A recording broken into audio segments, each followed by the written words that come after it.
Ha éineachas agus teicneòlas chu cútarmach in Gaelach as a lá hain, agus gan thula min canan nó canan mór a hain.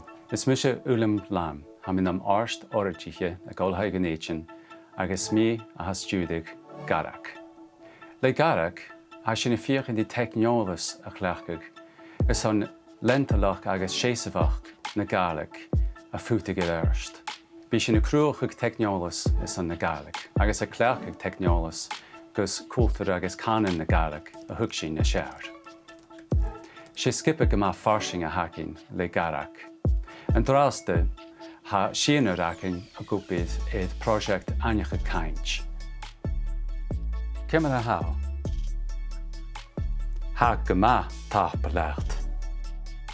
Mr. Wilson MacLeod, agus ha mi copper ag ola gnéitin rein Celtish agus Ellis na Halapa, Olaf na Gaelic and Jitloper geharm, agus ha we later dan kom lesser na Gaelic na difficulty.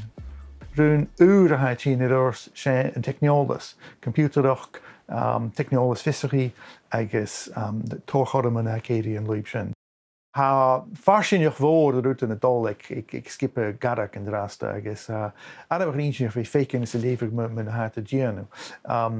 Agus rotatie te mijn operach sé gan gafar chleachdadh gan an imirtach dói an imirtach rún, so han een project academica gan hon niet. Mar sin ha mi kurt melanéach an skipper Garach goléir agus ha mi keter orsti, barak orsti is namely teach agus sé rút anabrach fémo de hulna Gaelic agus ha sin hulle gama buíach í.